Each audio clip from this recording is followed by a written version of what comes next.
Do you want to show them your baby? It's my baby. Yes, so that they can see. Can you see that screen there? Is this your baby? Beer Beer. This is Beer Beer. And how are you carrying Beer Beer? In the baby carrier. In the baby carrier. Do you want to show them? Do you want to stand up on the bed and show them? The baby carrier. Yeah.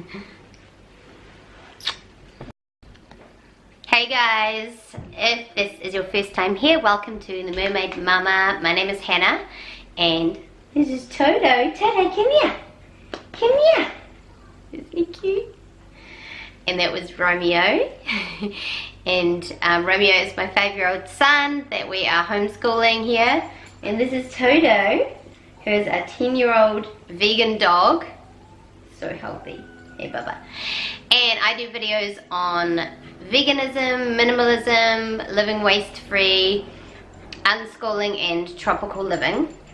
And if you guys don't know already, I also have an Instagram account that I update multiple times a week, and I do a lot of life updates and tips for all of those things like waste-free living and veganism and minimalism and unschooling and everything there. So go and check it out. And I also have a Facebook page which is called The Mermaid Mama.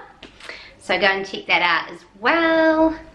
And today I'm really excited to talk to you guys about the birth, how Romeo's birth went, and also how I am planning to, what my plans are for the birth of our second child, which is a girl who's due in 7 weeks. I'm 33 weeks pregnant, so you can see my belly is getting pretty big and round. And yeah, so let's get started. So I'm quite passionate about birth and, you know, really trusting your body as much as possible when it comes to pregnancy and birth.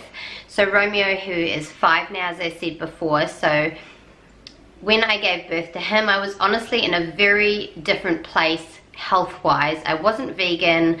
I really didn't take care of myself that well. However, being pregnant with him and giving birth to him was a huge step in really pushing me towards a much more natural and healthy way of living. And even though I really wasn't aware of necessarily the reasons why, and because I was not, as I said, that healthy throughout the pregnancy, compared to now, I was very passionate about wanting to have a natural birth with Romeo as much as I could. And what I mean by natural is that I was going to not take any medications of any kind, like an epidural or anything like that, and I really wanted to give birth vaginally as if I could, which I was really hoping to do.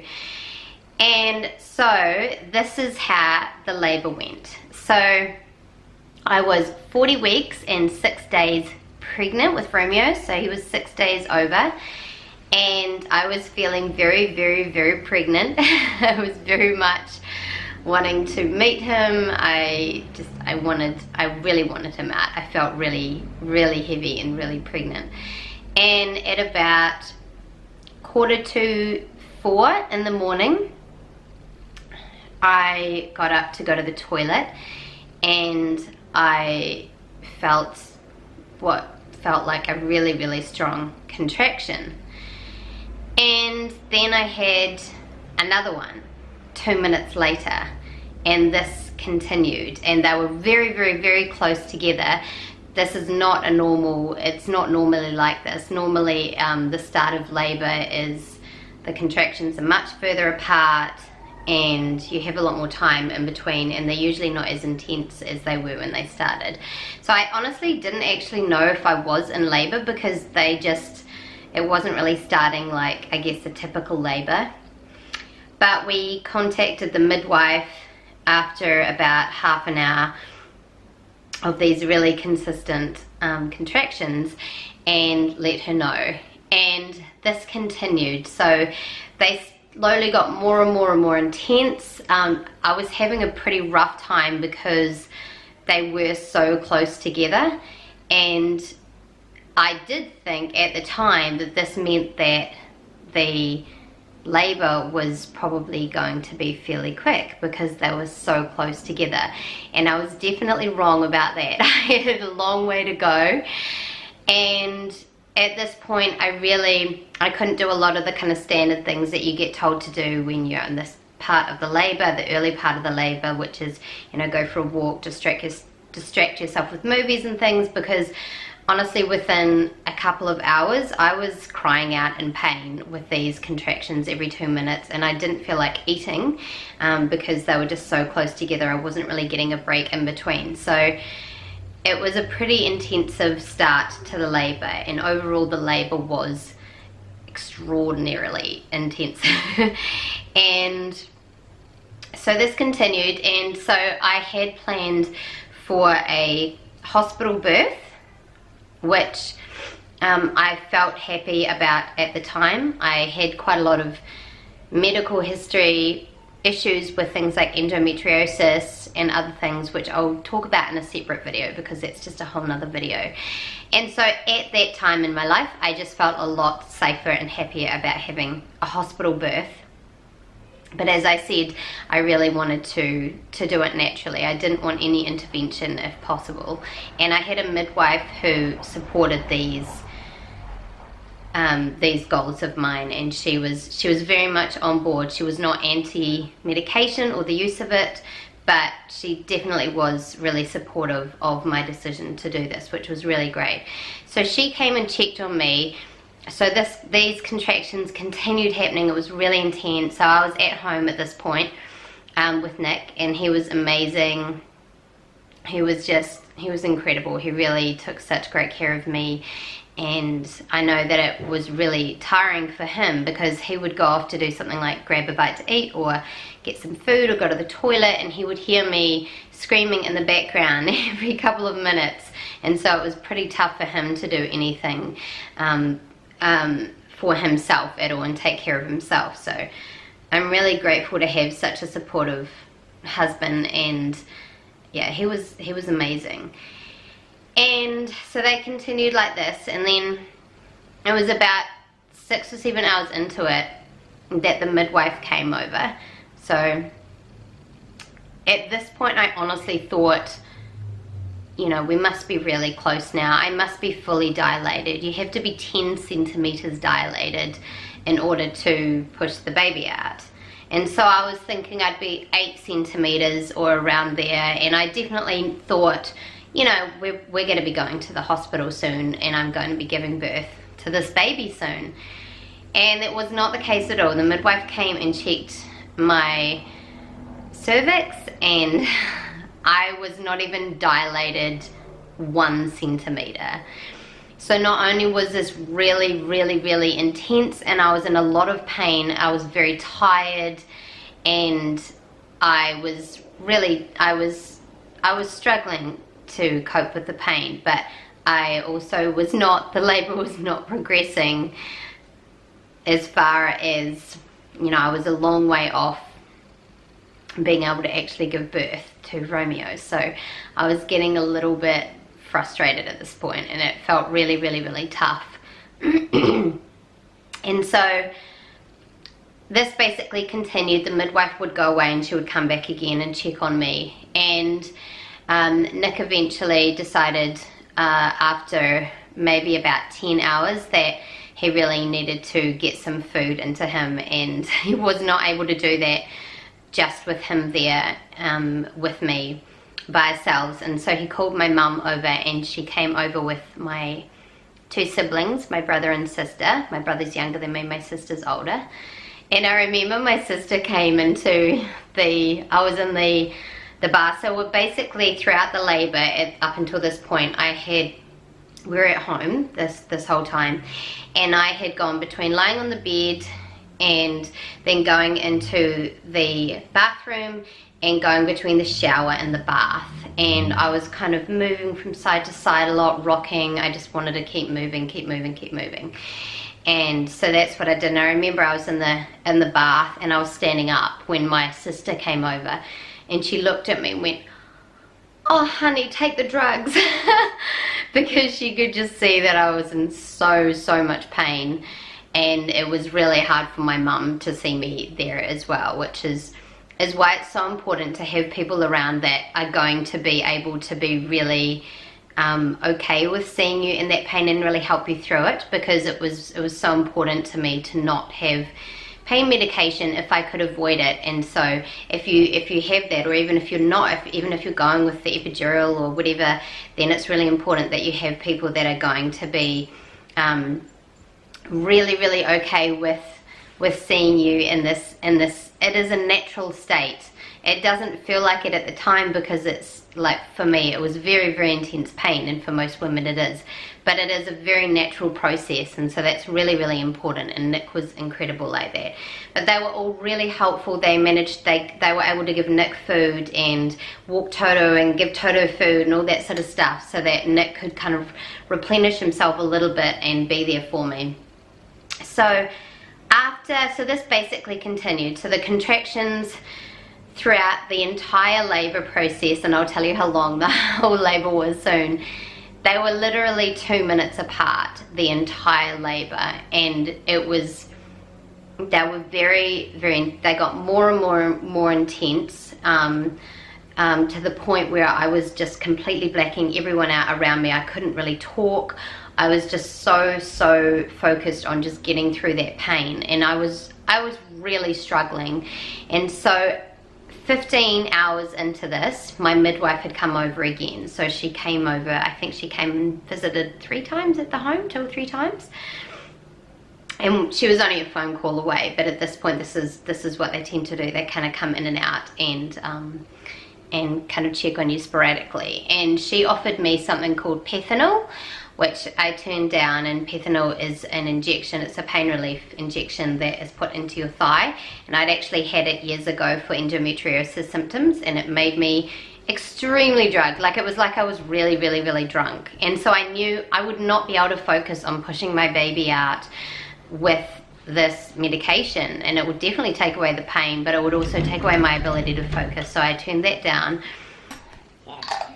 Romeo's just come in, and he was here for the midwife appointment that I had yesterday, and the midwife checked baby, and we heard the heartbeat and everything, and so Romeo did that with her, and so he's really interested in that at the moment. So you're checking that now? Yeah. So Romeo's going to check the baby while we're talking. And so at that point, she didn't want to check to see how far I was dilated at that point, because it was just going to be way too painful, because they the way that they do it is they have to get right up into your vagina and check the cervix. So it's, if you're having contractions while that's happening, good boy buddy, then it would just be really painful. So she decided not to do that, but just from going by what my dilating was earlier on. You checking my heartbeat? It's going like this. Is it? That's a funny noise. She said to me that more than likely that I was going to be in labor for about roughly 24 hours. And I knew that if that was the case, there was no way that I could keep going like this, because I'd had no rest. I was in so much pain that I really couldn't even do things like drink water, or I was just really focused on getting through the pain. And I was shattered. I was so tired. And I just said to her, look, I think that I probably need an epidural if that's how long I'm going to be in labor for, and the contractions are this intense, this frequent and this intense, then I don't think I can continue coping like this. And so she rang the hospital, and we planned to go into the hospital. So a little bit after that, so it was about 16 hours, 15 and a half hours, we got into the car, Nick and I, and Nick drove to the hospital, and that was such a, it was really tough. I was really struggling. I just wanted to get to the hospital as soon as possible. And we got up into the room, and Nick had parked in the loading zone in the car. You know, all of our stuff was in the car, like the camera and, you know, my clothes and all that sort of stuff.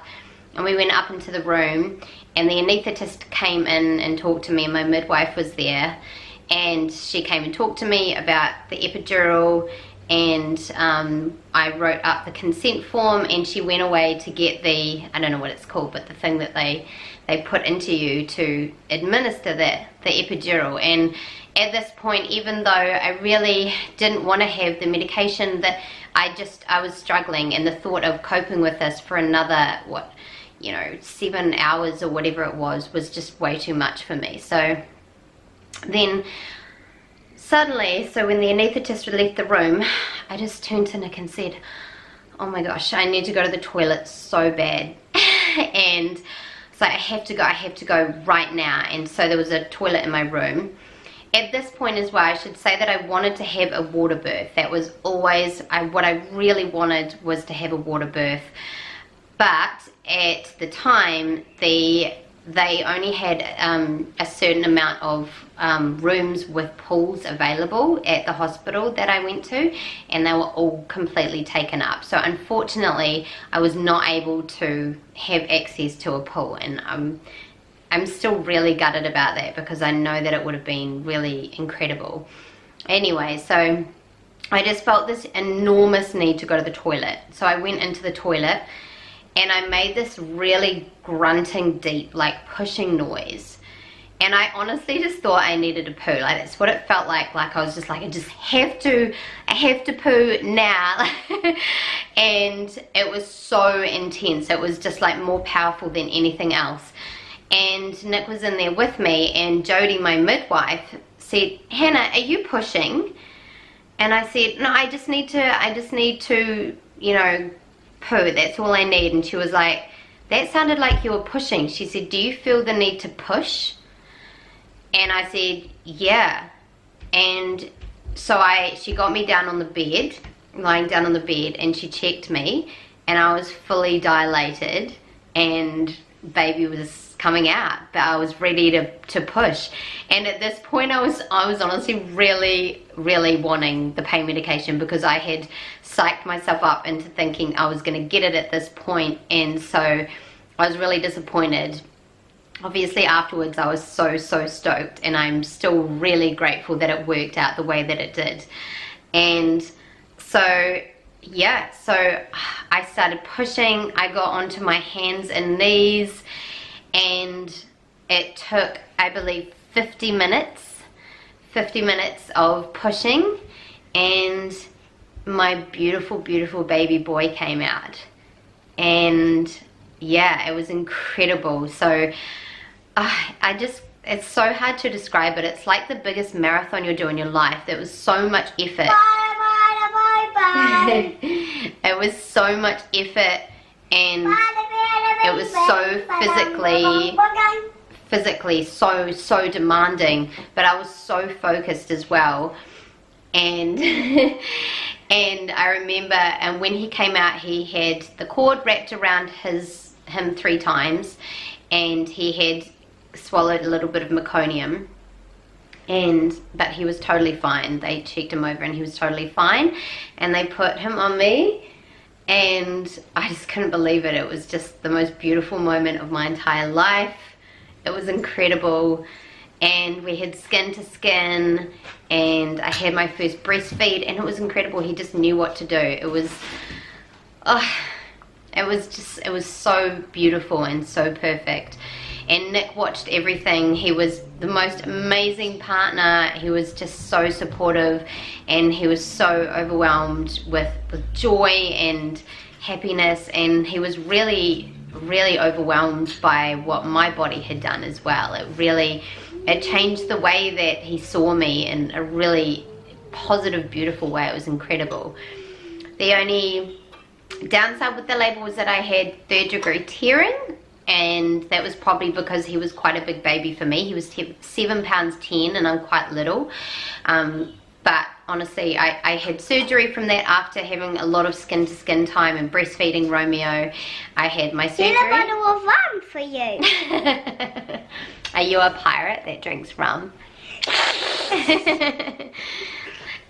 Yeah, so, and I recovered from that really really quickly. So yeah, it was incredible, and it really changed the way I view my body. I had so much respect for my body after doing that, and I really believed in myself a lot more, because it was incredibly tough having those contractions every 2 minutes. For it was a 17-hour labor in total, with literally, I don't know how many contractions that is, but every 2 minutes, and they were very intense from the get-go. So I'm really grateful that I was able to go through that and see my body just take over. You know, our bodies are so powerful. So okay, so with my second labor in a few weeks, so what we're hoping for is, so we have booked through, I was hoping to initially have a home birth, but we don't have private medical insurance here, and to do a home birth here, if you don't have private medical insurance, it's literally like $5,000, and it's crazy. I don't really believe that you should have to pay for your birth either. I think that's really crazy. It's something that your body just does. So we decided not to go down that route, but we did get a place in the birthing suite, and which is at the hospital, the Gold Coast Hospital, but it's basically a separate section of the hospital with a whole lot of midwives that believe in natural pregnancy and natural birth without intervention where possible. So, which is really exciting. And so I have a midwife who is going to be supportive of my decision to you know, to refuse pain relief and do it as naturally as possible. And they just believe there that, you know, our bodies are designed to give birth. They really are. They're designed to give birth, and intervention where really needed is I'm really grateful for that. But I want to allow my body to do its thing and give birth just as it's intended to do. And so every room there has a pool, so I will have a water birth this time around, and I'm really looking forward to that. I think it's going to be really incredible. And it was also important for us that Romeo attend the birth. He's really interested in it. He is involved in every part of our lives, and so why wouldn't he be there for that? He's a little rum.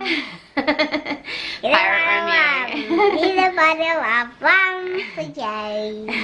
Pirate Romeo. So that's what we're hoping for this time around. Hopefully it will be less intense, and hopefully not as long as my birth with Romeo was. Is it good rum? So good. Really good rum. That's good. It's like good, and it's so good because the weevils make it good. Weevils, sea biscuits with weevils. We've been learning a lot about pirates lately. So that is my hopes for this labor. And yeah, no pain relief, and yeah, a beautiful water birth. And you know, I know that it's still going to be painful and everything like that. I have no misconceptions about that, nor do I think it will be easy, but I know that my body coped with Romeo's birth, and I know that I can do it again, and I really believe that my body can do that. So I hope that you found that interesting, and let me know your birth experiences. That was also interesting. And if you don't have children, or you're planning on having children at some point, or you're pregnant, let me know what your thoughts on birth are and how you empower yourself when it comes to the idea of pregnancy and birth. I'm really interested to hear your thoughts and your stories. And thank you for watching, guys. Remember to hit that little subscribe button below, and like and share this video as much as possible. Follow me on Instagram and Facebook. I love you guys.